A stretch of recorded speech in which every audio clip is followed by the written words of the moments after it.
आज हम एक ऐसे टॉपिक पर बात करने वाले हैं जो हर नए माता-पिता की जिंदगी में उलझन देकर आता है। बच्चे को ठोस खाना कब खिलाएं, कैसे शुरू करें?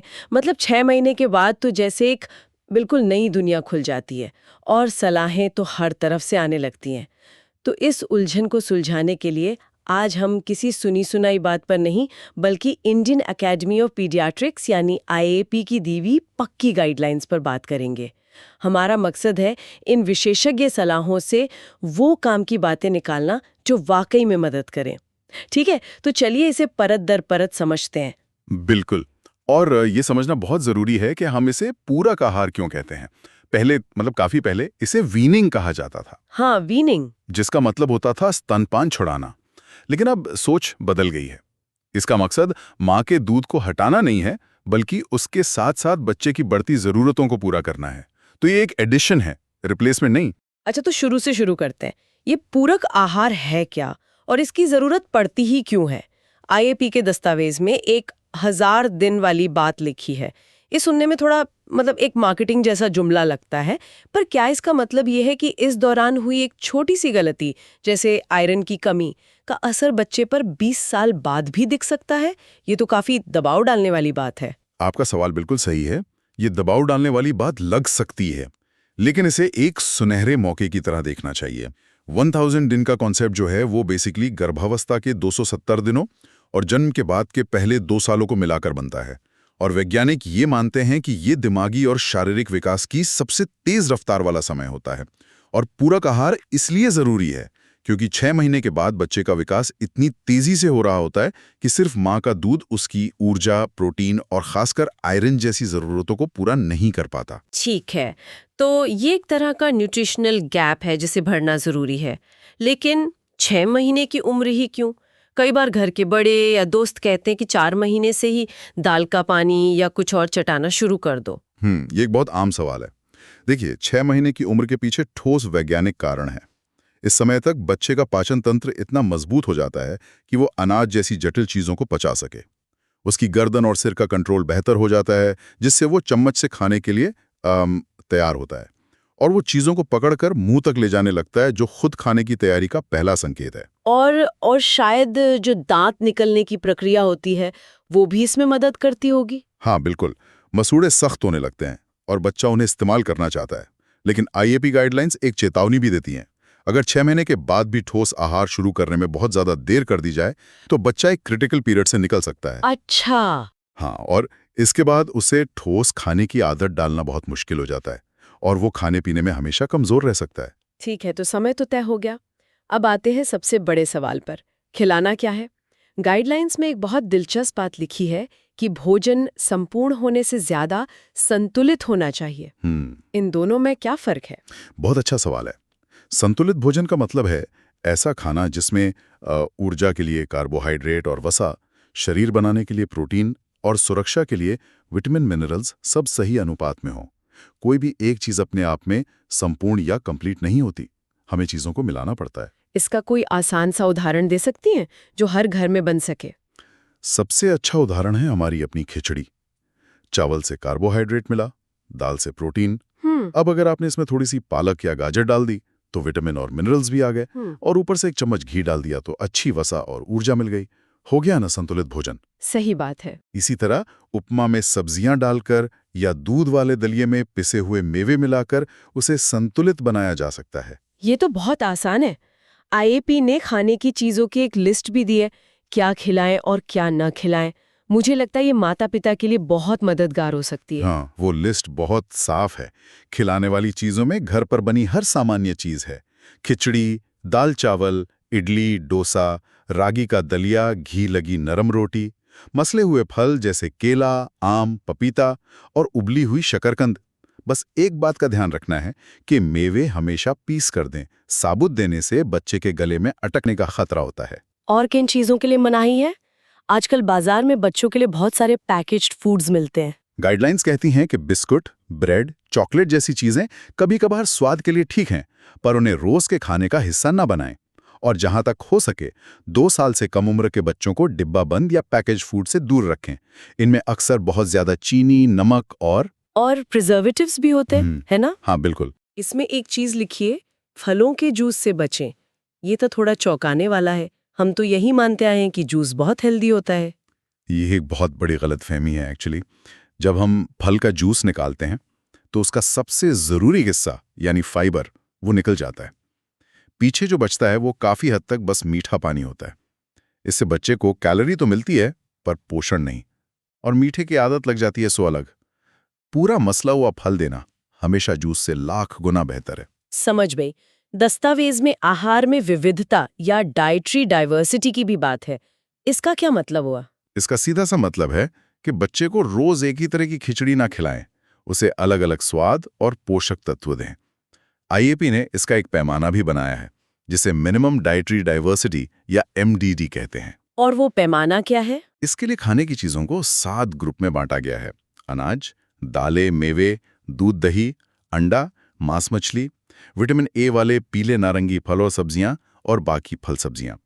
गाइडलाइंस कहती हैं कि बच्चे को हर दिन इनमें से कम 4 ग्रुप से कुछ न कुछ जरूर खिलाना चाहिए। 1 मिनट, तो मतलब एक ही दिन में अनाज, दाल, दही और सब्जी ये सब देना है, या हफ्ते भर में ये सब कवर होना चाहिए? कोशिश यही होनी चाहिए कि एक दिन में कम से कम 4 ग्रुप शामिल हों, जैसे सुबह दलिया और दूध, डेयरी, दोपहर में दाल चावल सब्जी, अनाज, दाल, सब्जी, और शाम को मसला हुआ केला, फल। अच्छा, इस तरह 4 ग्रुप आसानी से पूरे हो जाते हैं। ठीक है, तो मेन्यू तो तैयार हो गया, घर की बनी खिचड़ी, मसले हुए फल। पर मुझे लगता है असली लड़ाई तो खिलाने के तरीके में होती है। कोई कहता है 2 चम्मच खिलाओ, कोई कहता है कटोरी भर दो। गाइडलाइंस इस उलझन को कैसे सुलझाती हैं? इस पर बहुत साफ निर्देश हैं। गाइडलाइंस उम्र के हिसाब से मात्रा, गाढ़ापन और कितनी बार खिलाना है सब बताती हैं। 6 से 8 महीने के बच्चे के लिए खाना अच्छी तरह मसला हुआ या गाढ़े दलिए जैसा होना चाहिए। दिन में 2 से 3 बार, और शुरुआत बस 2-3 चम्मच से करनी चाहिए। और जब बच्चा थोड़ा बड़ा हो जाए, मान लीजिए 9-11 महीने का, तब आप उसे बारीक कटा हुआ या ऐसा खाना दे सकते हैं जिसे वो हाथ में पकड़ सके, जैसे नरम रोटी का टुकड़ा या उबला हुआ आलू। इस उम्र में दिन में 3 बार खाना और 1-2 हल्के स्नैक्स दे सकते हैं। मात्रा बढ़कर हर बार लगभग आधा कप हो जाएगी, और 1 से 2 साल की उम्र तक बच्चा परिवार का ही खाना खा सकता है, बस उसे थोड़ा मसल दें। भोजन के गाढ़ेपन को लेके एक तस्वीर है, बिल्कुल सही, बनाम बहुत पतला, मतलब इतना गाढ़ा कि चम्मच से धीरे धीरे टपके, पानी की तरह बहे नहीं। ये छोटी सी बात है पर बहुत फर्क डालती होगी। बहुत ज्यादा। अक्सर लोग सोचते हैं कि पतला घोल बच्चा आसानी से निगल लेगा, लेकिन बहुत पतले खाने में ऊर्जा न के बराबर होती है। उससे बच्चे का पेट पानी से भर जाता है पर उसे जरूरी कैलोरी नहीं मिलती। और साफ सफाई का क्या? मैंने देखा कि बोतल से दूध पिलाने को लेकर तो बहुत सख्त चेतावनी दी गई है। स्वच्छता सबसे पहली शर्त है। खाना बनाने और खिलाने से पहले साबुन से हाथ धोना, साफ बर्तनों का इस्तेमाल और बचे हुए खाने को सही से स्टोर करना बहुत जरूरी है। और जहां तक बोतल की बात है, आईएपी साफ कहता है बोतल से दूध पिलाना बच्चे के स्वास्थ्य के लिए हानिकारक है। हानिकारक, ये बहुत मजबूत शब्द है। आज बाजार में तो बीपीए फ्री और एंटीकॉलिक बोतलें मिलती हैं जो बहुत सुरक्षित मानी जाती हैं। क्या आईएपी इन आधुनिक बोतलों को भी पूरी तरह से नकारता है? ऐसा क्यों?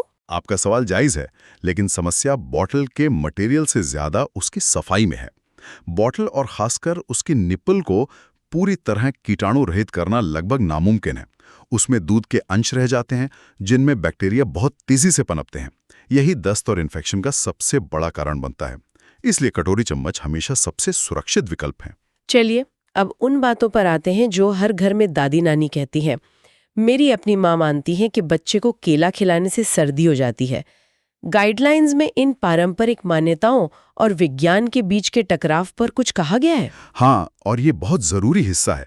ये गर्म और ठंडी तासीर वाली धारणाएं बहुत गहरी हैं। जैसे कहा जाता है कि गुड़, पपीता, अंडा गर्म होते हैं।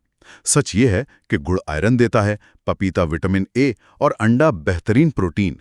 ये सब बच्चे के विकास के लिए बेहद जरूरी हैं। और ठीक इसी तरह दही और केले को ठंडा बताकर सर्दियों में बंद कर दिया जाता है। बिल्कुल, जबकि ये भी एक गलतफहमी है।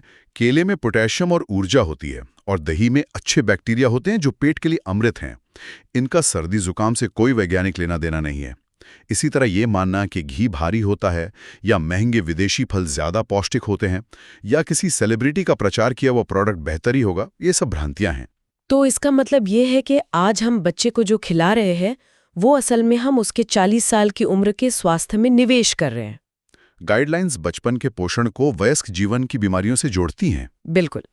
वैज्ञानिक परिकल्पना यही कहती है, अगर जीवन के शुरुआती सालों में बच्चा कुपोषित रह जाता है तो बड़े होने पर उसे दिल की बीमारियां, हाई ब्लड प्रेशर और डायबिटीज का खतरा बढ़ जाता है।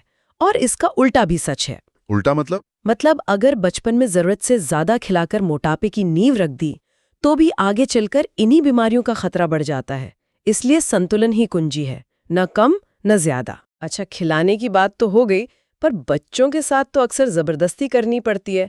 अगर बच्चा मुंह फेर ले तो क्या उसे छोड़ दें, भूखा रह गया तो? इस पर गाइडलाइंस का क्या कहना है? मुझे लगता है ये रिस्पॉन्सिव फीडिंग वाली बात इसी से जुड़ी है। आपने बिल्कुल सही नब्ज पकड़ी है। रिस्पॉन्सिव फीडिंग का मतलब है कि खाना खिलाना सिर्फ पेट भरने का काम नहीं है, ये बच्चे के साथ रिश्ता बनाने का, उसे समझने का एक मौका है। ये एक दो तरफा संवाद है। तो इसमें माता पिता को क्या करना चाहिए और क्या नहीं? सबसे पहले तो बच्चे के इशारों को समझें। अगर वो मुंह खोल रहा है और चम्मच की तरफ आ रहा है, मतलब वो भूखा है। अगर वो मुंह फेर रहा है या खाना बाहर निकाल रहा है, तो इसका मतलब है कि उसका पेट भर गया है। उसके साथ जबरदस्ती बिल्कुल ना करें। उससे बात करें, मुस्कुराएं, उसकी आंखों में देखें। और आजकल की सबसे बड़ी गलती, खिलाते समय टीवी, फोन या कोई भी स्क्रीन बिल्कुल बंद रखें। क्यों? कई लोग कहते हैं कि स्क्रीन के बिना तो बच्चा एक चम्मच भी नहीं खाता। क्योंकि जब बच्चा स्क्रीन देखने में मग्न होता है तो वो दिमागी तौर पर खाने की प्रक्रिया से जुड़ा ही नहीं होता। उसे पता ही नहीं चलता कि उसका पेट भर गया है या नहीं। वो बस मशीन की तरह निगलता जाता है। इससे खाने के साथ उसका एक अस्वस्थ रिश्ता बनता है, जो आगे चलकर मोटापे का कारण बन सकता है। तो कुल मिलाके अगर हम इन सभी दिशा निर्देशों का सार निकालें तो मूल मंत्र है घर का बना, ताज़ा, संतुलित और अलग-अलग तरह का भोजन जो सही समय पर, सही गाढ़ेपन के साथ और सबसे ज़रूरी प्यार और धैर्य से खिलाया जाए। आपने बिल्कुल सही निचोड़ निकाला है। जोर ताज़े, स्थानीय और मौसमी खाने पर होना चाहिए, न कि डिब्बाबंद या बाजार के उत्पादों पर। इंडियन एकेडमी ऑफ पीडियाट्रिक्स का संदेश बहुत साफ है।